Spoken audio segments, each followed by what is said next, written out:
এই যে আমাদের জমিটা দেখতেছেন, এটা একটা স্কোয়ার জমি, মনে করেন যে স্বর্ণ জমি কিনা মানে হচ্ছে স্বর্ণটা কিনলে না, বুঝতে পারছেন? নিশ্চিন্তে আমাদের জমিটা আপনি নিতে পারেন, কাগজপত্র কোনো ভেজাল নাই। আপনি গ্যারান্টি দিচ্ছেন? অবশ্যই গ্যারান্টি দিতেছি। ফুল গ্যারান্টি জমি 100তে 100। ভাই আপনি পানির দামে স্বর্ণ কিনলেন, আপনি প্রজেক্ট করা মাত্রই এই যে এই জায়গার মধ্যে বিন্দু পরিমাণ ঝামেলা পাবেন, কোনো ঝামেলা নেই, কাগজপত্র সব ওকে। কিরে খালি ওই মালিকের পুরো একটা মামলা দিচ্ছে, মামলার কাগজটা বাইরে দিয়ে যাতে কোর্টে লড়তে পারে। আরে কাগজপত্র তো বাইরে সব কিছু আমি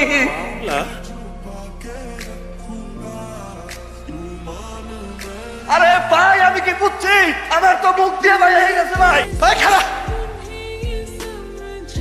মুখটা বন্ধ রাখতে করছি না? আমি হইলাম এই এলাকার 4th টাইম রানিং চেয়ারম্যানের একমাত্র হেডামোলা মেয়ে। আমার কথা অমান্য তুমি কিভাবে করতে পারো? আমি তো মানুষ, তার উপর দেবার করে জমির ব্যবসা, একটা বন্ধ রাখা একটা শাস্তি না? এখন থেকে আমি কইলে তা খুলবা, আর আমি না কইলে মুখটা বন্ধ রাখবা। আমি পারবো না, কথা না কই থাকা যায়? তোমারে কে কইছিল এরকম সত্যবাদী দালাল হইতে? আল্লাহ রাস্তায় তোমারে কতবার করে কইছি সে মুখটা একটু পার্টির সামনে বন্ধ রাখো। তুমি কি করলা কালকে? পার্টির সামনে মুখটা খুইলা দিয়া পার্টি একদম ফাঁকাই। তা আমি কি করি? ভেজালের জমি কেউ কিছু কিনবো? তুমি কিনবা? তুমি তো কিনবা। 4th টাইম রানিং চেয়ারম্যানের হেডমালা মাইয়া, ক্ষমতার জোরে তো কত কিছুই করা যায়। হ্যাঁ এটা ঠিক কথা কইছো। তার মানে কি এখন থেকে আমি যেরকম তোমার এটাই শুনতে?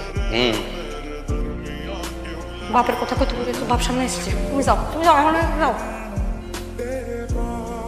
তাই নে বাবা, আগে পিছে বাটপারে সিটে দিতে আমার নাই। আমরা সত্যি কথা বলি, আমরা মানুষে যাই দিব না কেন একের জিনিস দিই। তারপর দালাল পেয়েছে মানুষ গালি দেয়, দালালের ধারণাই পাল্টাই দেয়। একবার যখন বিশ্বাসটা কাকা আসসালাম সততা, রিয়েল এস্টেট, এজেন্সি। বাহ, এমন গুলা ফেলাইছো। শোনো, পাগলামি ছাগলামি যথেষ্ট করছো। তোমরা সবাই শিক্ষিত পোলাপান, একটা ভালো কিছু করো। এটা কোনো পেশা হইলো?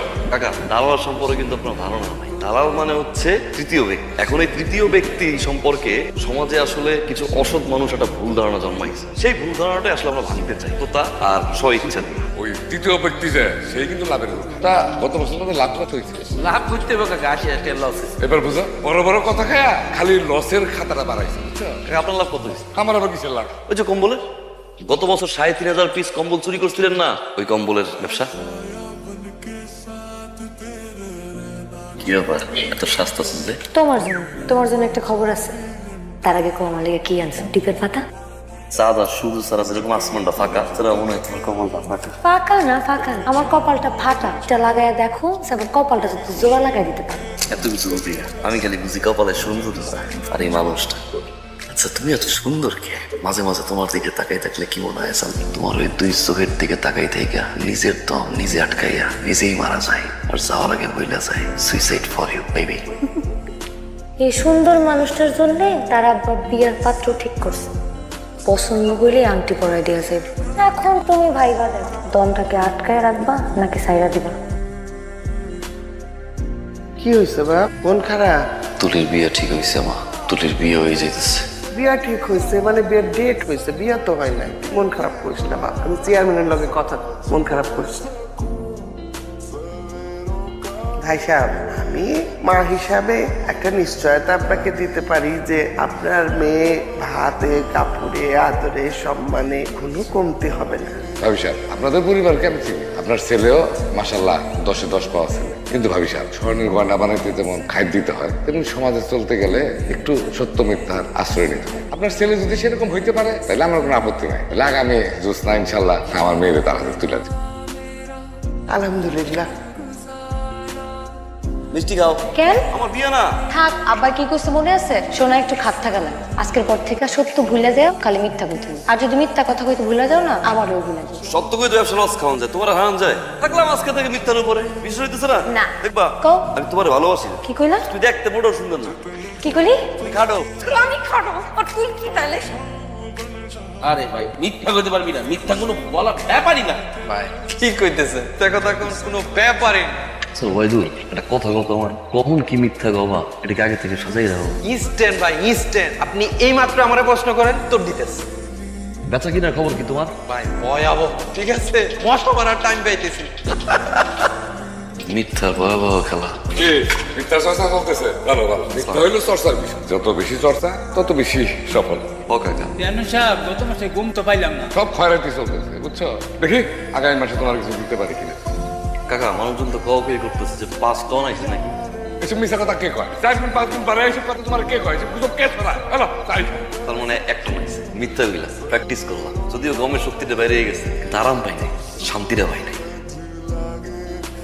এই যে দেখতেছেন না এই থেকে দক্ষিণের 100% ক্লিয়ার, আপনি নিশ্চিন্তে লইতে পারেন। এই জমিটার মধ্যে কোনো ভেজাল নাই, কোনো ওয়ারিশ নাই, একজনই মালিক। ধর্মীয় হকত টাইগার করে একটা পোলা আছে না এগুলো যাবে ইউনিভার্সিটিতে পড়ে তোমার ইস নাই মানে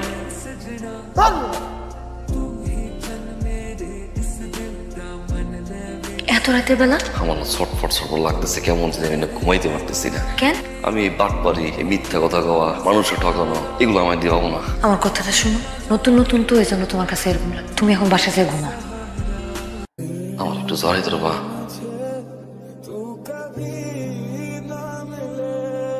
কি হয়েছে তোমার? কোনো সমস্যা? সমস্যার সমাধান করতে আইছি আমি তোমার অনেক বেশি ভালোবাসি তোমার নিয়ে আমি স্বপ্ন দিই সংসার সারা জীবন এক লগে থাকা সবকিছুতে না খালি তুমি চলে আও তুমি এসব কথা এখন আমারে কইতেছো কেন? তুলে বাঁচতে চাই মিথ্যার রাজত্বে রাজা হইতে চাই না আমার যন্ত্রণা হইতেছে না ভালোবাসা কিন্তু জীবনের একটা অংশ পারতেছি না মানে আমি তো আমি তাইলে এখন কি করবো? আমি তো তোমার ছাড়া কোনো কিছু চিন্তাও করি নাই। তুলে মুক্তি চাই আমি এমনি পারতেছি না এমনি যদি যাইতে চাই প্রতিদিন মরবো আমি এই মরা আমি নিতে পারতেছি না ভাগ্যে আমরা ছিলাম না এটাই মানতে হবে আমি তোমার আব্বার কাছে তোমার বুঝাই দিতে চাই এই যে আপনার মাইয়া আজকে থেকে ওর কোনো দায়ভার দায়িত্ব কোনো কিছুই আমার নাই তুলির আজকে বিয়ে আমার ভালো জামাই পাইছে তোমার বিয়ের পরে নাকি বিদেশ নিয়ে যাবে আব্বা, আমার সুন্দর লাগতেছে না? মাশাআল্লাহ খুব সুন্দর লাগতেছে, একেবারে রাজরানীর মতো। এটা কি? ভাবছিলাম কবুল করার আগে খাইনি বিষ। বিষ? ভাবি সাহেব দরকার যেহেতু আমার তো আসতে এই এলাকার ঘরে ঘরে কোথায় খাঁটি শোনা আছে আমার জানা আছে, কে আমার এই আদরের কন্যার উপযুক্ত পাত্র সেটাও আমার জানা আছে। কিন্তু আমি তো আপনার বিচারে হারিয়ে গেছি বাবাজি মেয়ের বাপদের নকল পাত্র লাগে না, খাঁটি সোনা লাগে। আমার মেয়েরে খাঁটি সোনার কাছে দিব। ভাবি সাহেব আমার কলেজের টুকরাটা আপনার কাছে দিয়ে গেল, বাবা একটু যত্নে রেখে মাথায় তুলে রাখ